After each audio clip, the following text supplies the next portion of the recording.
মধু দেয় আর এখান থেকে ময়লা মধুগুলো আসছে সেগুলো এখানে যায়, বেশি হলে এখান দিয়ে এই নল থেকে পড়ে যায় আর এগুলা এসে এখান দিয়ে যায়, এখানে ময়লা মধুগুলো এখানে যায় এই টাকটা এখান থেকে ময়লা মধুগুলো পরিষ্কার করে এনে জারের ভিতর ঢুকায় আর জার থেকে বাজারে বিক্রি করা হয়।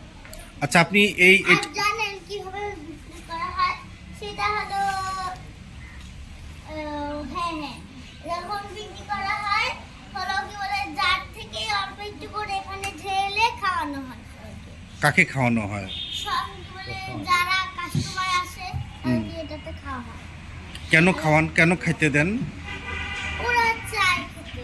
ও ভালো কিনা মন্দ একটু দেখতে চায়, তাই তো?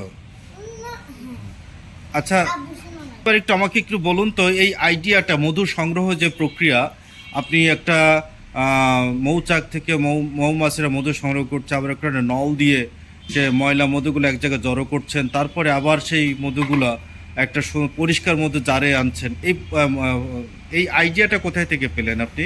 আমি কোনো কারোর কাছ থেকে হেল্প নেইনি, আমি নিজের বুদ্ধিতে কাজ লাগিয়েছি। আপনি কিভাবে চিন্তা করলেন যে আসলে এটা একটা ইনোভেটিভ আইডিয়া, এটা সত্যি এটা অসাধারণ, বুঝলেন কিভাবে? আমি কিছুই না বুঝে বানিয়েছি। ওকে, আপনাকে অনেক ধন্যবাদ। বলেন তো এইটার কাজ কি? এই যে স্ট্যান্ডটা উঁচু করে আছে, এটার কাজ কি? এটা হ্যাঁ, এটা একটা নাম্বার, এই নাম্বারটা এই খিলটা আছে না, এই একটা লাইন, এই লাইনটা এই পাশে বেঁকা হয়ে যাবে যদি এই দিক ঘুরে যাবে, যদি এটা সম্ভাবনা থাকে আর আর এই পাশেটা খুব লাল হয়ে উঠবে, লাল পুরোটা ভর্তি হয়ে উঠবে, আর যদি না থাকে তাহলে এই পাশে একদম নীল হয়ে উঠবে। আচ্ছা, লাল হলে তখন কি করবেন? লাল হলে স্ট্যান্ডার উপরে হলো এক বয়ম মধু ঢালতে হয়। ও, লাল হলে এক বয় ওইটার উপরে স্ট্যান্ড। মধু বা পানি ঢালতে হয়। আচ্ছা, আর সবুজ হলে? সবুজ হলে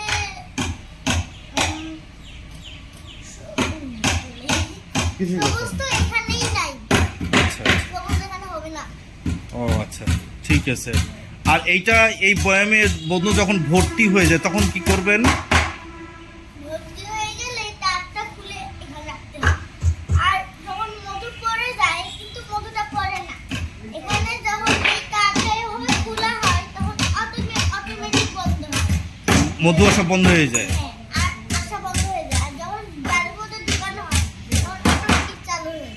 জি, ঠিক আছে। আপনি আপনার পরিচয়টা দিন। আমার পরিচয় হলো তানজুম টাইবা শেষদা। আপনার বাবার নাম? আমার বাবার নাম তোজাম্মিল হক বকুল। আর আপনার আম্মুর নাম? রুমানা আফরোজ। আপনার বাড়ি কোথায়? আমার বাড়ি বালেগ্রাম নাটোর। ওকে, আপনাকে অনেক ধন্যবাদ। আমি তো গ্রামেই জন্ম নিয়েছি। হ্যাঁ, আপনি কোন ক্লাসে পড়েন? ক্লাস 2। কোন স্কুলের নাম কি? BIAM laboratory school and college Naogaon. Thank you very much, আপনাকে অসংখ্য ধন্যবাদ।